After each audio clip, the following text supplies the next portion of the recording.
Jifa said, we will succeed because the steer is in your hands.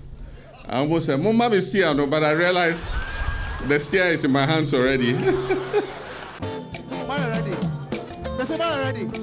Aha, let's see. One more up, I ain't Canada. Wonderful, you know, I ain't the natural. Hey, one more up, I ain't Canada.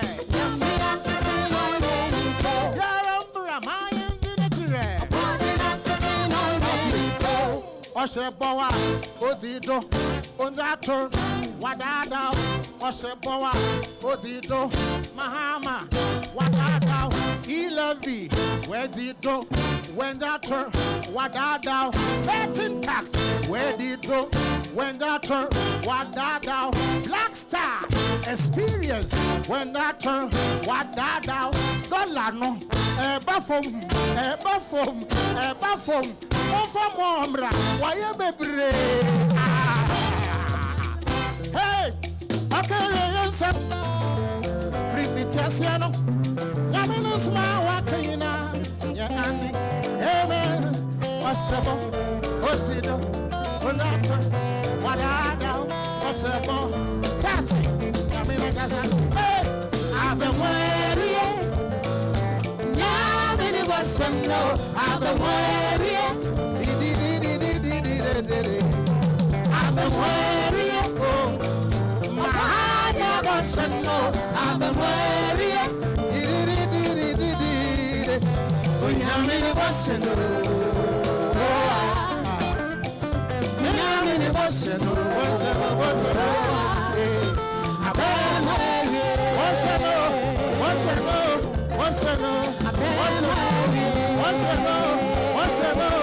what's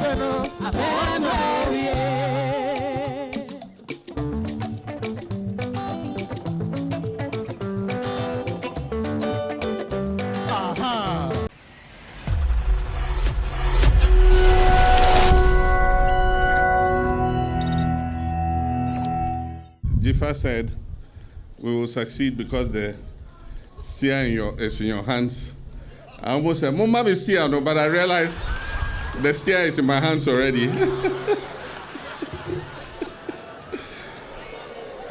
Thank you.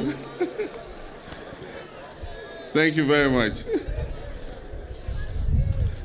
I have a speech here, but I'll make a few comments before I read my speech, as has become my practice nowadays.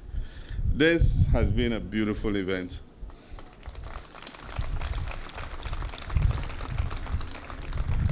And I want to thank Jifa, the ministry, Rex Omar, and all those involved in the Black Star experience, because it's a multifaceted component of our whole tourism experience. Black Star experience is the overarching superdome of everything that is a component under it, and Rex Omar expatiated that very well. Today we're doing this at a historical monument. You know, in 1957 we gained independence, and in addition to the Black Star Square, which is to our right, we have this monument which is called the Independence Arch. Now, if you're a student of history, you know what arcs represent. In the past, Alexander the Great, Otto von Bismarck, Napoleon, all of them, when they went to war and they were victorious, an arch was built to commemorate the victory that they had gained.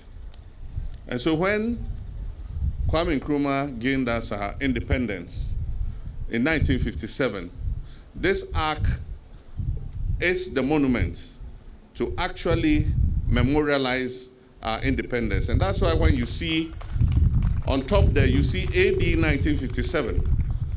For those who understand Latin, AD means Anno Domino, and AD represents after Christ. So we have two ages in all our history. We have before Christ, which is called BC, and then we have AD, which is after Christ. And so Anno Domino, the year of 1957, Ghana chalked a success, and this ark was built to commemorate that success. And when it was built, Kwame Nkrumah, together with his Pan-Africanist comrades, Marcus Garvey, W.E.B. Du Bois, and all of them, they envisaged the concept of the Black Star. Because in all our history, you look in the sky, you see a star shining. Because we are miles away, you can see it glitter. But when you go closer, it might not necessarily be white. It could be a different color. And so in all the commemoration of the stars in the sky, it was envisaged that Ghana, the first country to gain independence, was going to be the star of all of Black Africa, including the diaspora. And that is why Kwame Nkrumah talked about the Black Star, the African personality, and all that, to make us proud in our identity and who we were. In the last 8 years, attempts have been made to suppress the role Kwame Nkrumah played in gaining our independence. Indeed, people have said he's not the founder of our nation. Not he alone could have founded our nation. But however you try to suppress the name of Kwame Nkrumah, it has gone beyond our hands. Kwame Nkrumah is a worldwide icon, recognized by the whole world. Recently, I hosted the chairman of the Confederation of African Football, CAF, our brother from South Africa, Motsepe. And while we're sitting and talking, he said one of the things that he learned in school, and that has stayed with him since he left, he grew and became an adult, was what Kwame Nkrumah said after Ghana gained independence. And he paraphrased what Kwame Nkrumah said on our Independence Day. I mean, for a country that had become independent, and we all were enjoying and joyful that we were the first nation to become independent, his thinking went beyond Ghana. And he said that, and this is what Motsepe told me, the independence of Ghana is meaningless. It means all the joy we're having is meaningless unless it is linked to the total liberation of the African continent. So that was Kwame Nkrumah for you. But the performances that we have seen here today, I remember as a young student growing up in Legon, we had our little drama studio.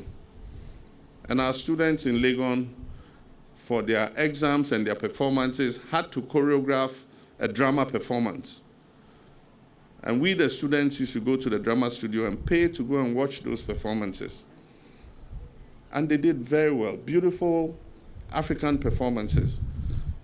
All of us growing up, maybe of my age, my children here, Shahid and Farida, might not have lived in that age. But we remember those epic performances. The king must dance naked, and how we used to flock to go and watch it. In the chest of a woman, or was it in the bosom of a woman? Those of you who are my age, remind me if I make a mistake. In the chest of a woman. There was one called Jogolo. There was even Jakbata or something.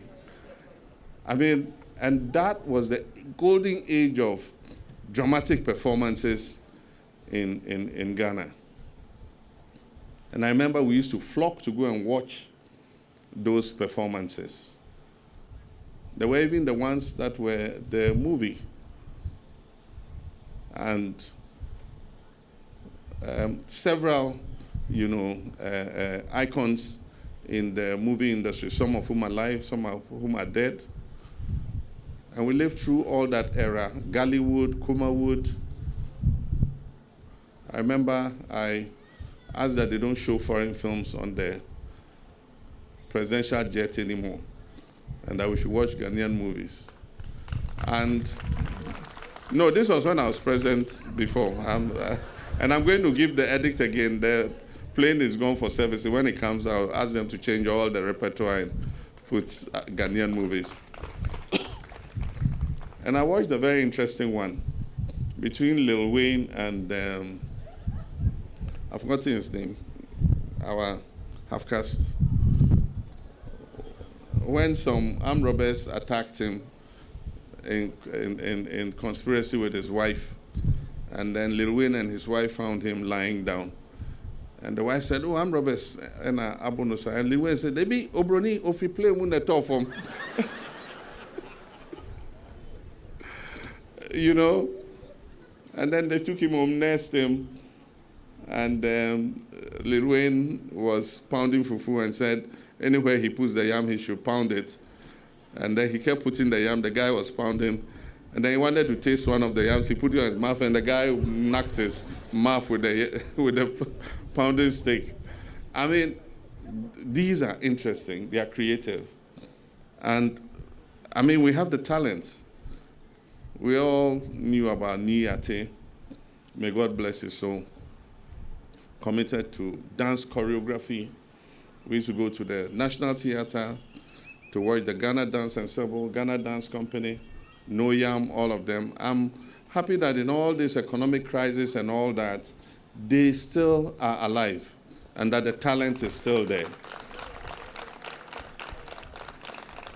And I hear even though Niate is gone, his son has taken over and is doing fantastic creative work.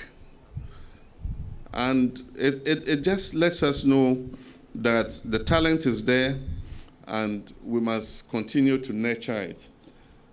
I mean, we watched the palm wine music and I asked if the king of palm wine music was still alive. Our Ejako Nimo, and I hear he's alive. This is a man we must honor before he passes.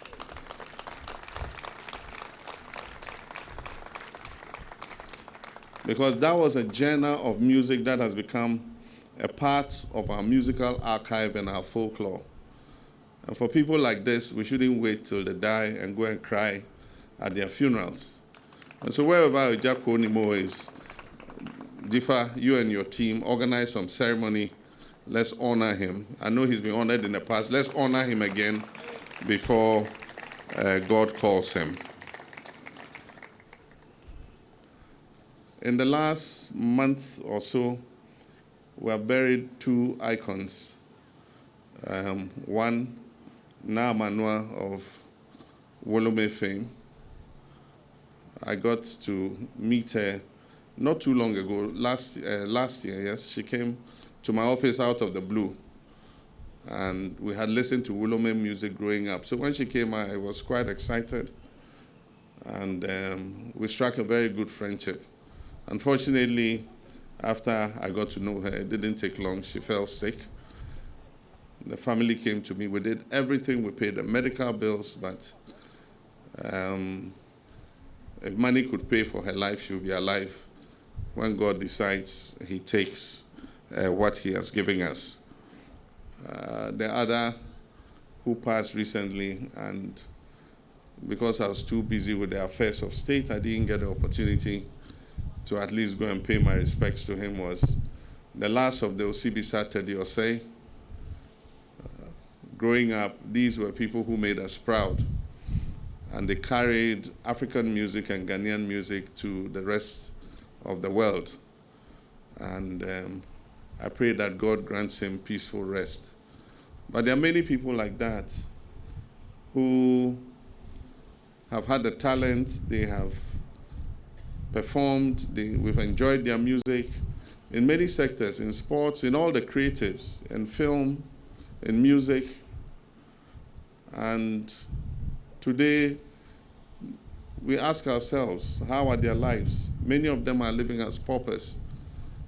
Even in old age, money to be able to afford the medicines, to be able to look after themselves, pay for their hospital bills, has become a problem. I've done my best from when I was president before, and even in opposition and as president again, to adapt several of them and provide them with sustenance every quarter in order that they are able to live a meaningful life. But that is what I can do as an individual. I believe that as an institution, like we tried to do in the past, we should set up an aging artist fund and be able to provide something for these people who have made us happy in the past, who we knew were talented and creative and are falling on hard times. And so that will be a part of the Black Star experience, that we create something that is able to look after some of these bright stars who gave us joy when we were growing up, and be able to at least give something back as a nation to them in their trying times. Ladies and gentlemen, we gather in front of the Independence Arc to relaunch the Black Star. That's our forebears, Nkrumah, and not only Nkrumah.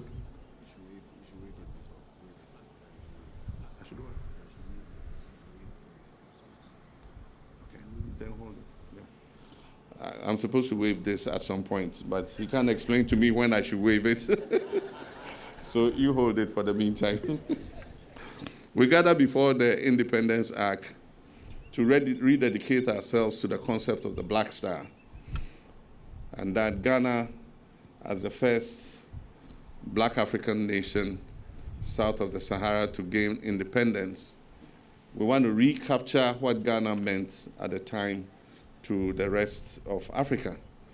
And let me tell you, it wasn't only Africa, it was the whole of the black world. They were proud of Ghana as the first Black African nation to gain independence. And there's something that happened on the day.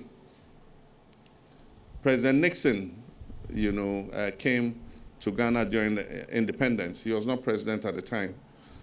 But while they were jubilating at Ghana's independence, there was this black guy who was so happy and, dancing and jumping all over the place. And President Nixon asked him, how does it feel to be independent? And he says, I don't know, because I'm an American. We're not liberated yet. And at that time, blacks in America did not have the vote. Black people did not vote in elections in America. And at the time, Americans were fighting their civil rights movement to give black people the freedom in America to be considered the same as white Americans. And so Ghana became independent even before our brothers in America, the blacks, gained their civil rights. And so he says, I don't know how it is to be independent. I'm American. I'm from Alabama. That's what the guy said. But subsequently, in 1960s, the blacks in America also got the vote. And so Ghana's independence is a very pivotal event. And that's why we're drawing our inspiration for our tourism experience. We have a lot to market. We have talent. We have creative. And so we have a lot to market to make our tourism experience something that people will crave for. And so as your president, I will open the creative space.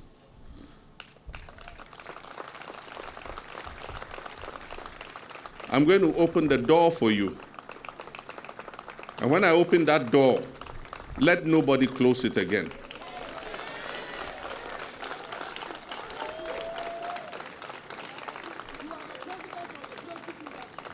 And we're going to do this together, all of us. And so whatever ideas you have, we're open to it. And let this be the start of the Black Star experience. And we'll hand this over from government to government to government. It doesn't matter whether it's NDC or MPP or PNC or CPP. We are all the Black Star. We're Ghanaians, and we're proud of our heritage and our culture. Now let me inflict this speech on you. Mercifully, it's not too long. I think it's just some 5 pages or so. And so I've said what was in my heart. Now, let me tell you officially what, they're asking me to tell you. This evening okay, the flag is here. Aha. It says, this evening as I hold the flag of the Black Star experience